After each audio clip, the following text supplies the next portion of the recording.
Hey everyone, this is Bob from Skills Drum Lessons, and today we're going to be doing some linear patterns in quintuplets. We're going to be doing a 3 and a 7, so stay tuned.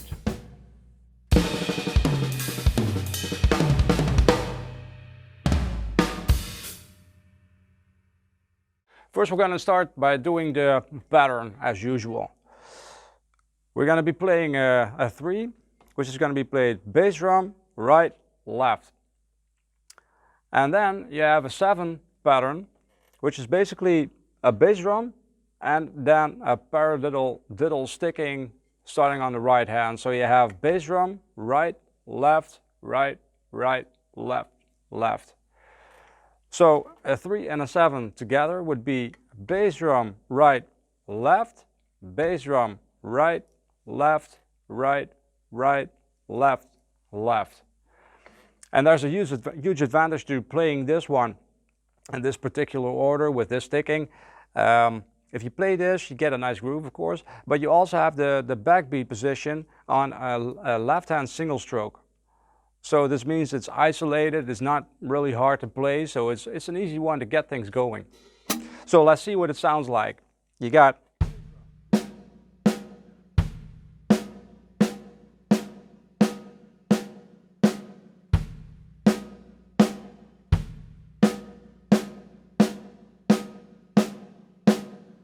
and if you play it like quintuplets, you count it as quintuplets, I would suggest starting in 3-2, you would be playing counting Y, Y, T, N, T, 2, Y, T, N, T. So that will be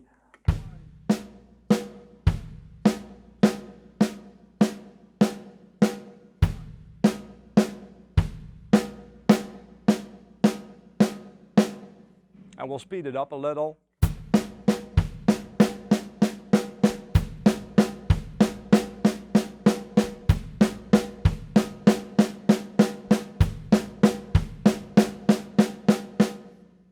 So let's play some on the toms, let's orchestrate a little. We'll play the right hand on the floor tom and the left hand on the high tom or tom 1. We won't be playing any dynamics just yet. So you get this.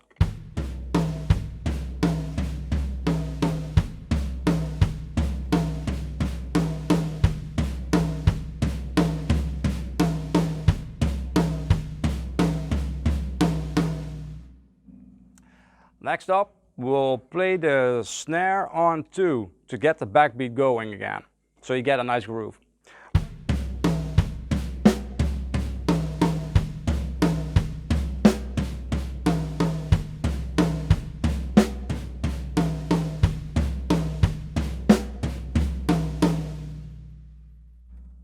So you get a nice groove going like this. You can also use cymbals, so no dynamics just yet. And just play cymbals like, or we played the right hand on the floor tom just a while ago. We'll play this one on the right now. And with the left hand we'll be playing, instead of the high tom, we'll be playing the hi-hat. No dynamics. So you get this.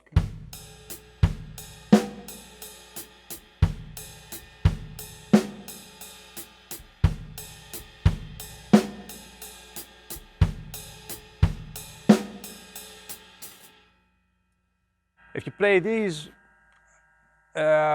alternating, you automatically get a nice sound. Let's say we play this one 4 times and we play this one 4 times, orchestrations.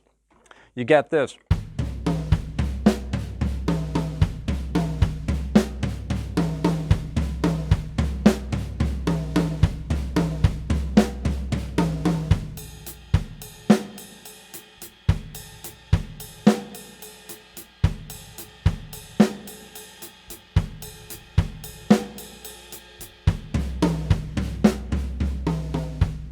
And so on and so forth.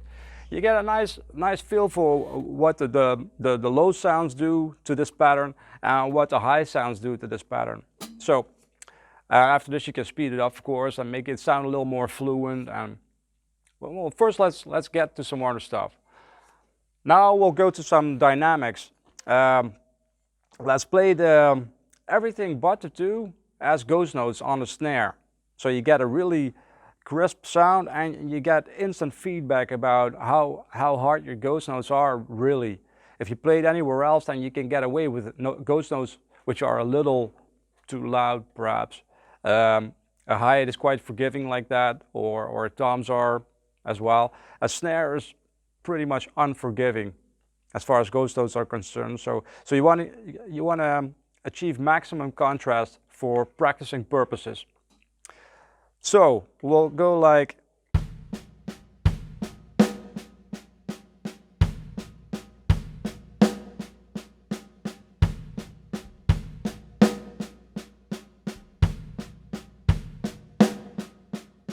And let's just speed it up a little to see how this feels.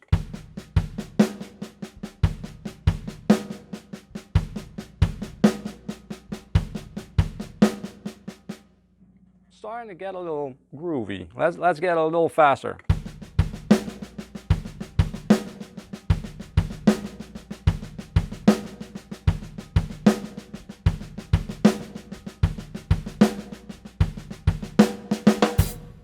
So starting to groove really nicely. Next up, we can play the right hand on the floor tom and play exactly the same. So the only accent being played is on the 2. So you get.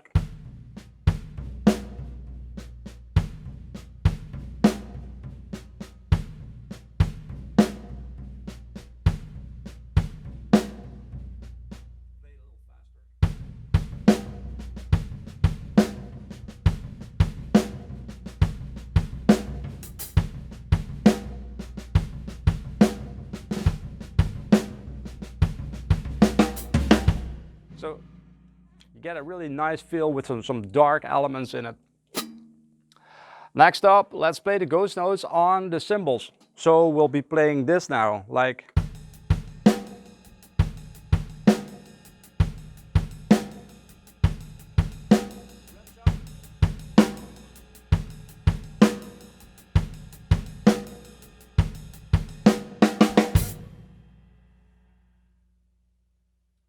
Let's now mix it up a little by playing the left hand on the snare and the right hand on the right. So you get this.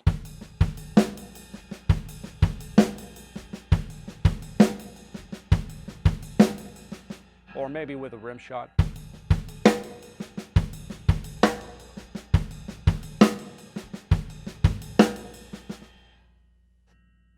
Next up, we can also add some accents to the other to the right hand, for instance. So suppose we would be playing this on the right hand on the floor tom and the left hand on the snare, but the right hand is accented now. So we just had the unaccented pattern on the floor tom, but now we're going to play him a little louder. So you get this.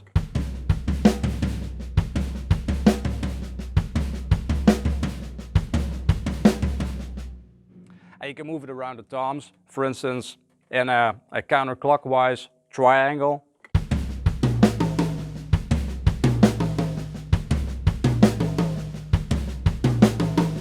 Or the other way around for a descending melody.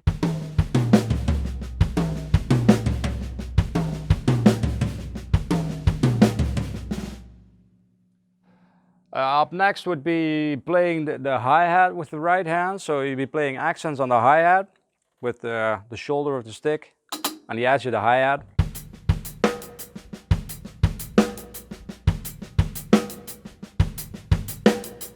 So you can hear the difference between these two, like playing ghost notes on top.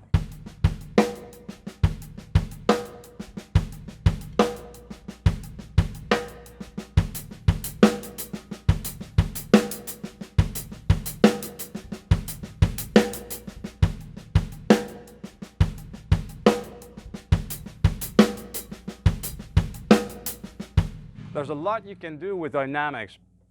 It's awesome to have some dynamic control and to really get things going and get a ton of ideas. So it's basic same principle. I call it tool categories like phrasing and permutation and orchestration. These are things which can really expand your vocabulary like crazy without too much effort really. It's just thinking logically, applying systems. You can find all of those in level 1. It's described somewhat. The systems are applied to quintuplet playing in sub 5. But if you really want to know everything about all core principles and all systems and formulas, and I really can't recommend getting level 1 enough. It will do wonders for your playing. You'll be so much more informed about everything which is possible on a set of drums. I think it's great, and I see it in students as well. It's an amazing tool to have, really. Now we can also apply those asymmetric asymmetry in dynamics. Just means accenting one hand and ghost noting the other, or not accenting the other one. You can also do it the other way around. So we can accent the left hand. So you would be playing on snare, for instance.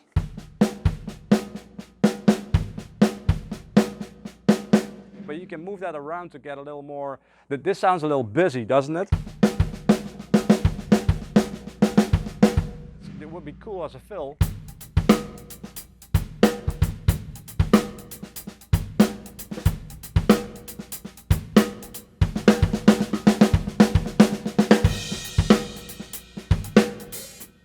But as a groove, it's a little too much notes, really, too busy.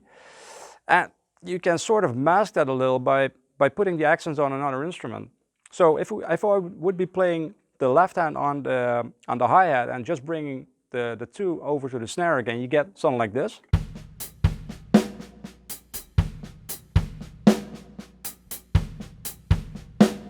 Sounds awesome.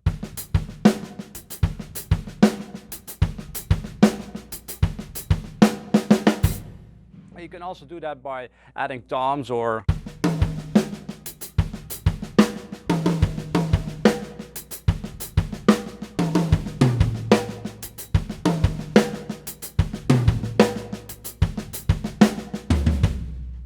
so don't forget to use the left hand as well.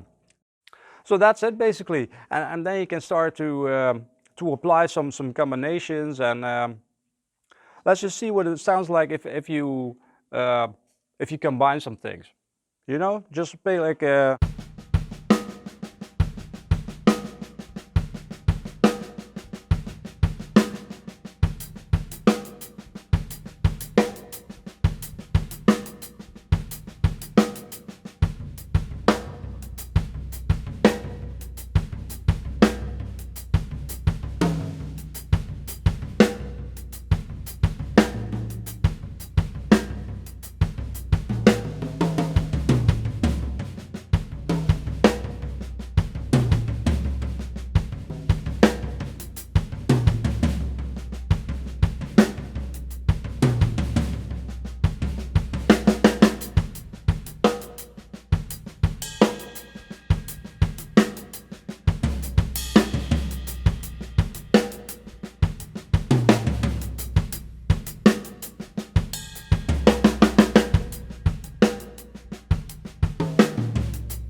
so that's some cool material right there. It's linear and it's in quintuplets, so you'll be practicing two things at the same time. If you spend some time with orchestrating this, revoicing it on the right hand, on the left hand, on both, you'll be also practicing your orchestrations. If you add some dynamics to it, you'll be practicing your dynamics, etc. You can do a lot of things in just very little time. Now, if you want to learn a lot more about this, then I suggest you hop over, and I'll put the link in below, and you get Sub 5. It's a membership. You get the book, and you get a year long of all the online additional material, all the Sub 5 rudiments and the whole thing. And if you want to learn a lot more about drumming and rhythm in general, I mentioned it earlier, I highly suggest getting level 1. It's an encyclopedia. It's got everything you could possibly want to know about it. And if you have any questions, you can always ask me for more elaborate explanation of it. So I hope this helps, and I hope you enjoyed the lesson. If you do, then give it a thumbs up, and I'll see you in the next one. See ya!